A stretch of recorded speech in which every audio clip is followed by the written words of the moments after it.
कुत्ता भी गाड़ी के नीचे चल रहा था, वो कह रहा था कि गाड़ी का भार मैं ढोकर के लेकर जा रहा हूँ। जबकि भार कौन लेकर के जा रहे थे? तो बेल लेकर के ढोकर के जा रहे थे। लेकिन गाड़ी के बीच में जो कुत्ता नीचे चल रहा था, वह सोच रहा था कि सारा भार मैं ढोकर के लेकर के जा रहा हूँ। उसी स्थिति, वैसी स्थिति हमारी भी कुत्ते की तरह महाराज स्थिति है। वह करने वाला परमात्मा है, लेकिन हम अपने आप में अभिमान करते हैं ये कार्य मैं कर रहा हूँ।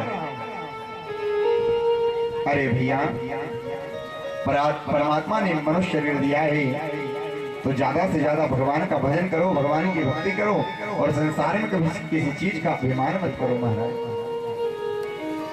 सुखदेव जी बाबा के सामने राजा परीक्षित विराजमान है। सुखदेव जी बाबा ने राजा परीक्षित से पूछ लिया, भैया राजा परीक्षित, अब तो तुम्हें किसी प्रकार का कोई मृत्यु का भय नहीं है, मृत्यु का डर नहीं है? राजा परीक्षित कहने लगे, बाबा मुझे अब किसी प्रकार का कोई मृत्यु का डर नहीं है, मृत्यु का भय नहीं है महाराज। 6 दिन बीत गए हैं, सुखदेव जी बाबा के सामने राजा परीक्षित विराजमान हैं और 6 दिनों से राजा परीक्षित ने महाराज एक बूंद जल भी ग्रहण नहीं किया है। अब तो श्री सुखदेव जी बाबा ने माताओं से निवेदन है, बच्चों को शांति बना करके बिठा लें, या तो इनको पंडाल से बाहर कर दें या इनको शांति बना करके बिठा लें।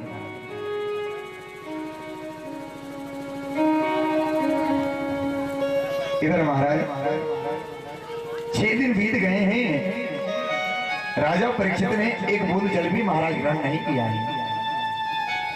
सुखदेव जी बाबा ने राजा परीक्षित से कहा, भैया राजा परीक्षित, अरे 6 दिन बीत गए हैं, तुमने एक बूंद जल भी ग्रहण नहीं किया है। अरे कृपा करके कुछ जल पी लो, कुछ भोजन कर लो, कुछ फलाहार कर लो।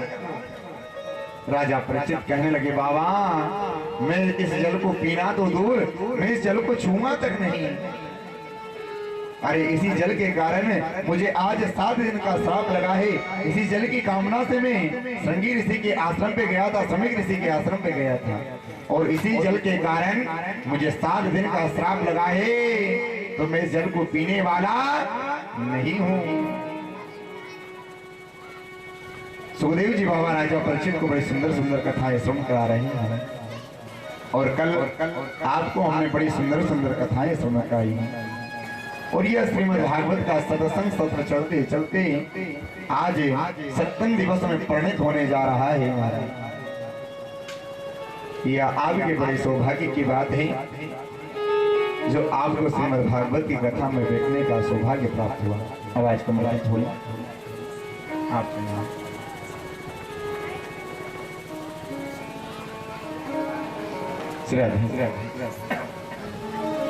कल आपको बड़ी सुंदर सुंदर कथाएं श्रवण कराई। कल भगवान द्वारिकाधीश का प्रथम विवाह हुआ लक्ष्मी स्वरूपा माता रुक्मणी जी के साथ हुआ। कल बड़ी धूमधाम से हमने भगवान का विवाह उत्सव मनाया। इधर भगवान का विवाह उत्सव संपन्न हुआ। भगवान ने 16,100 पटरानियों के साथ भगवान ने बड़ी धूमधाम के साथ विवाह किया। अब एक दिन महाराज भगवान अपने राज सिंहासन पर बैठे हुए थे। श्री बलदेव जी भगवान के पास आए और भगवान से कहने लगे, भैया बलदेव जी भगवान के पास आई और भगवान से आकर के कहने लगे, भैया कृष्ण, अरे तू बहुत बड़ा राजा बन गया है, द्वारिका का राजा बन गया है। तुझे उन ब्रजवासी की याद नहीं आती जिनसे तुम परसों का कहकर के आ गया था कि मैं परसों के रोज लौट आऊंगा, लेकिन बरसों बीत गए कन्हैया, तो उनसे मिलने के लिए नहीं गया। चला वृंदावन घुमाते हैं। भगवान कहने लगे, बलदेव जी अरे मुझे अभी बहुत कार्य हैं, अभी आप वृंदावन घूम करके आ जाओ, मैं बाद में घूमने के लिए चले जाऊंगा। आज तो बलदेव जी महाराज ने 4 उस्रमा नाम के रथ में घोड़े जोते और रथ में घोड़े जोत करके महाराज बलदेव जी श्रीधाम वृंदावन चले गए। इधर श्रीधाम वृंदावन में बलदेव जी ने जैसे ही प्रवेश किया, सारे ब्रजवासियों ने बलदेव जी को आते हुए देखा। सारे ब्रजवासियों की आंखों से आंसू की धारा बहने लगी और सारे ब्रजवासी बलदेव जी से कहने लगे, अरे भैया बलदेव, उस कन्हैया को हमारी याद आती है या नहीं आती है? उसने परसों का हमसे कह कर के गया था कि ब्रजवासियों तुम चिंता मत करो, मैं परसों के रोज वापसी लौट आऊंगा। लेकिन बरसों बीत गए, वह कन्हैया हमसे मिलने के लिए नहीं आया। अरे उसे हमारी याद आती है या नहीं आती है? सारे ब्रजवासियों की आंखों से आंसू की धारा बहने लगी, सारे ब्रजवासी आंखों से सुरपात करने लगे। महाराज आज बलदेव जी की भी आंखों से आंसू की धारा बहने लगी। बलदेव जी ने सारे मित्र सखाओं को समझाया कि भैया वह कृष्ण कन्हैया भी तुम्हारी नित्य निरंतर याद करता रहता है, तुम्हारी याद में रुदन करता रहता है। आज बलदेव जी ने सारे मित्र सखाओं को समझाया और बलदेव जी आज महाराज माता जसोदा के पास गए और माता जसोदा से जाकर के बलदेव जी मिले। और माता जसोदा ने जब बलदेव जी को देखा, माता जसोदा की आंखों से तो आंसू की धारा बहने लगी। माता जसोदा आंखों से अश्रुपात करने लगी, रुदन करने लगी। और माता जसोदा ने बलदेव जी से पूछ लिया, अरे भैया बलदेव, उस कन्हैया को मेरी याद आती है या नहीं आती है? जब वो मेला घूमने के लिए मथुरा जा रहा था तो मैंने उसे रोकने का प्रयास किया। सुबह कहने लगा, मैया मैं कल मेला घूमूंगा और परसों के रोज वापसी लौट आऊंगा। लेकिन बरसों बीत गए, वह कन्हैया मुझसे मिलने के लिए नहीं आया। उसे मेरी याद आती है या नहीं आती है? और वह समय से भोजन करता है या नहीं करता? यहाँ रहता था तो दिन रात गायों के पीछे भागता रहता था। वह समय से भोजन करता है या नहीं करता है? और उसे मेरी याद आती है या नहीं आती है? बलदेव जी की भी आंखों से आंसू की धारा बह रही है और बलदेव जी महाराज माता जसोदा से कह रहे हैं, मैया वह कन्हैया तुम्हारी नित्य निरंतर याद करते रहता है, तुम्हारी याद में आंसू बहाता रहता है। महाराज बलदेव जी की भी आंखों से आंसू की धारा बह रही है। महाराज 7 वर्ष की आयु में भगवान माता जसोदा को छोड़कर के मथुरापुरी चले गए थे। और उसके बाद वृंदावन में महाराज 7 वर्ष के बाद जब भगवान मथुरा वृंदावन छोड़कर के मथुरा गए ना, उसके बाद फिर कभी वापसी वृंदावन नहीं गए अपनी मैया से मिलने के लिए। माता जसोदा छाती पीट पीट करके रुदन करने लगी, अश्रुपात करने लगी और बलदेव जी से कहने लगी, भैया बलदेव, वो कन्हैया को मेरी याद आती है या नहीं आती है? आज बलदेव जी ने माता जसोदा को समझाया, बार बार समझाया, लेकिन माता जसोदा तो आंखों से अश्रुपात करती चली जा रही है, रुदन करती चली जा रही है। महाराज जब नंद बाबा आए, नंद बाबा ने भी जब बलदेव जी को देखा, बलदेव जी की भी आंखों, महाराज नंद बाबा की भी आंखों से आंसू की धारा बहने लगी। नंद बाबा ने आज बलदेव जी को हृदय से लगा लिया और बलदेव जी से पूछ लिया कि वह कन्हैया कैसा है? अरे वह तो द्वारिका का बहुत बड़ा राजा बन गया है, अब उसे हमारी याद थोड़ी आती होगी। बलदेव जी की आंखों से आंसू की धारा बहने लगी। बलदेव जी ने नंद बाबा से कहा, बाबा वह कन्हैया नित्य निरंतर तुमको याद करता रहता है, तुम्हारी याद में आंसू बहाता रहता है। नंद बाबा को और माता जसोदा को बलदेव जी ने जैसे तैसे समझाया और बलदेव जी आज महाराज जमुना जी में स्नान करने के लिए गए। बलदेव जी ने जमुना जी में स्नान किया। सारी गोपियां जमुना जी के किनारे बैठी हुई थी। सारी गोपियों ने जब बलदेव जी को देखा, सारी गोपियों का तो धैर्य छूट गया। महाराज सारी गोपियों से रहा नहीं गया और सारी गोपियां दौड़ती हुई आई और आकर के बलदेव जी को महाराज घेर लिया और बलदेव जी से कहने लगी, अरे बलदेव जी, उस कन्हैया को हमारी याद आती है या नहीं आती? अरे जब हमने उसे रोकने का प्रयास किया, उसके रथ के सामने खड़े हुए, तो उसने कहा कि गोपियों तुम चिंता मत करो, मैं कल मेला घूम करके परसों के रोज वापसी लौट आऊंगा। लेकिन बरसों बीत गए, वह कन्हैया हमसे मिलने के लिए नहीं आया। सारी गोपियां आंखों से अश्रुपात करने लगी, रुदन करने लगी, छाती पीट पीट करके उस कन्हैया को याद करने लगी। गोपियों के बराबर संसार में भगवान से कोई प्रेम नहीं कर सकता है महाराज। सारी गोपियां आंखों से अश्रुपात करते हुए, रुदन करते हुए महाराज अश्रुपात करके रुदन करते हुए बलदेव जी से कहती हैं कि भैया बलदेव जी, वह कन्हैया किस हाल में है, और हम तो मर भी नहीं सकते, क्योंकि उसने हमसे परसों का कह करके गया था कि गोपियों में परसों के रोज लौट आऊंगा। तो हम तो उसकी राह ताकते रहते हैं कि अब आएगा वह प्यारा, अब आएगा वह कन्हैया। अरे उसे हमारी याद क्यों नहीं आती। सारी गोपियों की स्थिति तो ऐसे हो गई जैसे जल के बगैर मछली की हो जाती है, मणि के बगैर सर्प की हो जाती है। सारी गोपियां आंखों से अश्रुपात करने लगी महाराज, और रुदन करते हुए बलदेव जी से कहने लगी, मोहना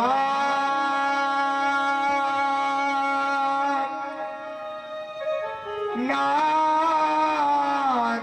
जियो ब्रजधाम। सारी गोपियां आंखों से अश्रुपात करते हुए बलदेव जी से कहने लगी, मोहना नाथ जियो ब्रजधाम। सारी गोपियां आंखों से अश्रुपात करते हुए, रुदन करते हुए बलदेव जी से कहने लगी, उस मोहन को हमारी याद आती नहीं है, अगर उसे याद आती तो हम मिलने के लिए हमसे जरूर आता। आज बलदेव जी ने महाराज सारी गोपियों को समझाया बुझाया, और समझा करके बलदेव जी पुनः नंद महल में आ गए। माता जसोदा भी इधर अब आंखों से अश्रुपात कर रही है, रुदन कर रही है, क्योंकि जो भैया माँ का जो दिल होता है ना, वह कपास के समान कोमल होता है। माँ का जो हृदय होता है ना, वह कपास के समान कोमल होता है। कपास जो आती है ना, देखा होगा आपने कपास को, रुई को देखा होगा कितनी कोमल होती है महाराज। और जो माँ का जो दिल होता है, माँ का जो हृदय होता है, वह कपास के समान कोमल होता है। माँ खुद तकलीफ भोग लेती है, दुख भोग लेती है, लेकिन अपने पुत्र को महाराज कभी दुखी नहीं देख सकती है महाराज।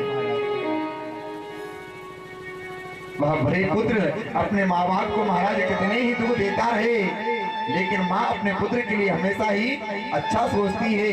कभी अपने पुत्र के लिए माँ ने कभी गलत नहीं सोचा महाराज।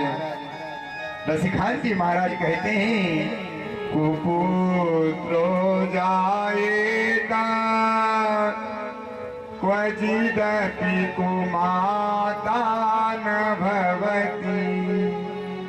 पुत्र कुपुत्र हो सकता है, लेकिन माता कुमाता कभी नहीं हो सकती महाराज। भले वह पुत्र अपनी माँ को कितने ही कष्ट दे, लेकिन माँ अपने पुत्र के लिए कभी गलत नहीं सोचती, कभी गलत बददुआ नहीं देती महाराज।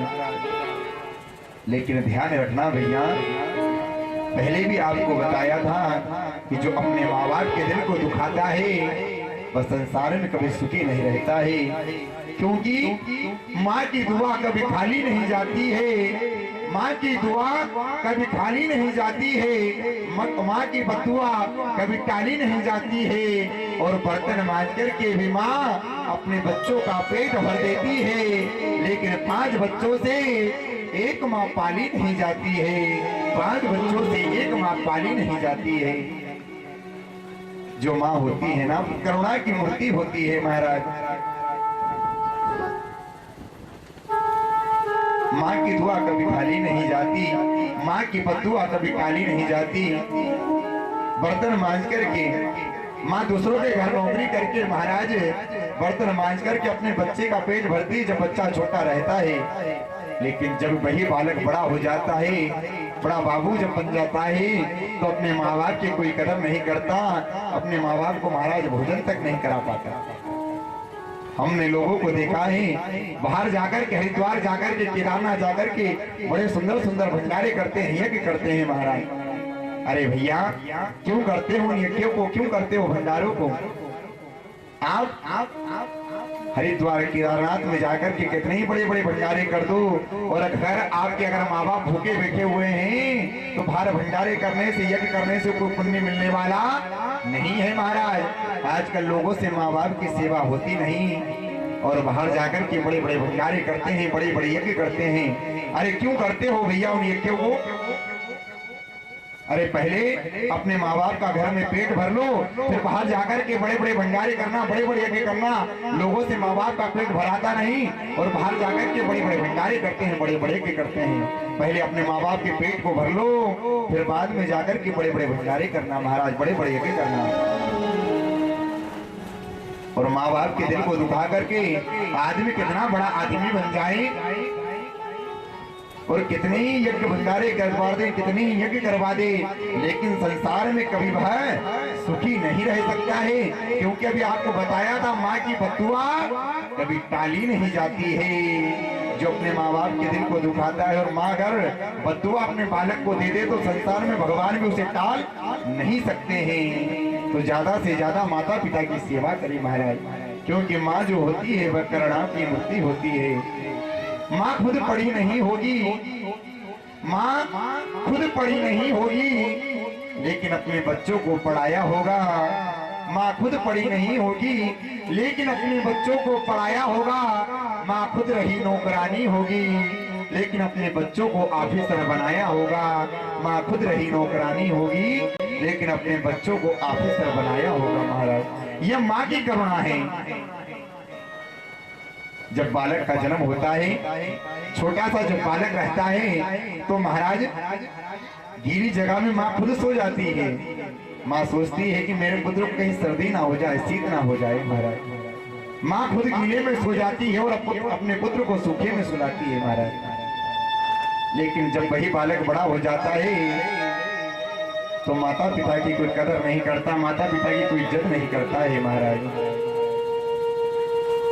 और जब माता पिता स्वर्ग सिधार जाते हैं तब बड़े बड़े भंडारे करवाता है, गरुड़ पुराण कराता है, उनकी आत्म शांति के लिए उनकी महाराज अस्थियों को गया जी में पहुंचाता है।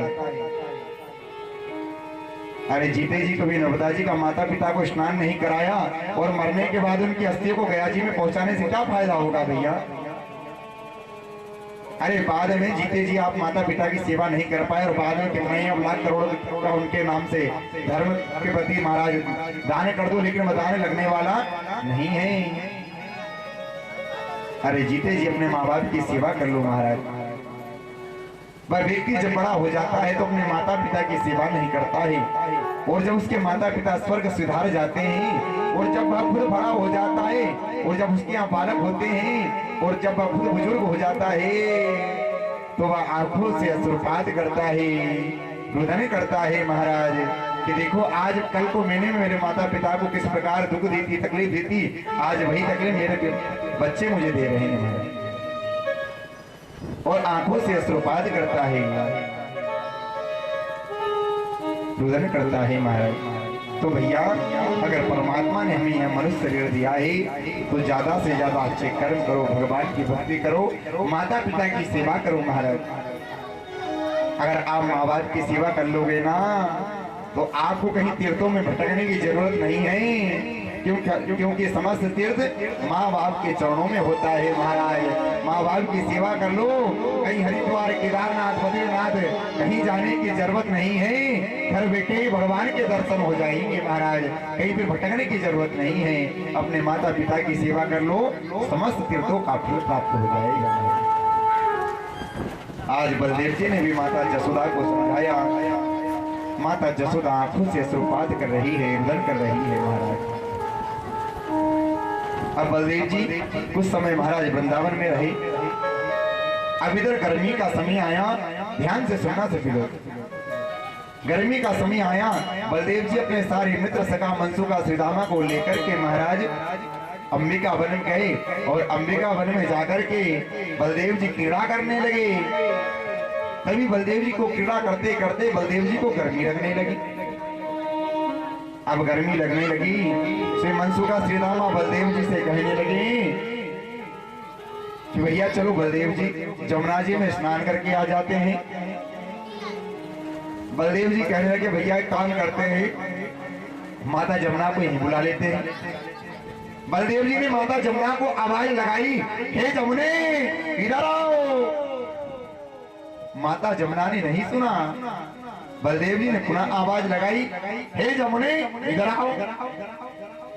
माता जमुना प्रकट हो गई और माता जमुना प्रकट होकर के बलदेव जी से कहने लगी, महाराज अगर मैं घर जा जा करके लोगों को स्नान कराने लगी तो हो गया जमुना का कल्याण, मुझे नहीं आना। माता जमुना ने तो आने से मना कर दिया महाराज। जैसे ही माता जमुना ने आने से मना किया,